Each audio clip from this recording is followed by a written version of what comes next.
Lincusa lelimele iRussia kuleli lithi iMoscow itomelana nalomthelela welunswinyo. Kepha IIya Rogachev uxwayise emave ase-Europe ukuthi aqaphele njengoba lolunswinyo lingahle libe nemthelela lomubi nakubo.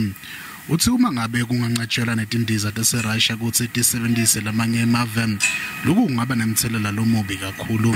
From the military point of view, the no-fly zone would and should be considered as an act of war. So ramifications could be very, very heavy and unpleasant to all. Rogachev uthi tinkhulumiswano kutula tiyachubeka futhi unelithemba lekuthi kutawuba nesisombululo. We know that both sides work very hard, almost on a daily basis. And we heard from the Ukrainian side that they do not agree to most of the points that the Russian delegation is making at these negotiations.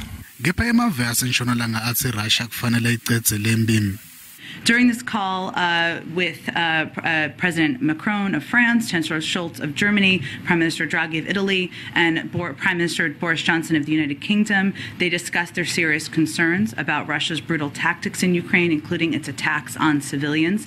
Kusenjalo iRussia ithe emave aseNshonalanga kayinaki imbangela leso salembe lefake ikhatsi kukhula kweNATO egedeni lehlanganisa iRussia neUkraine.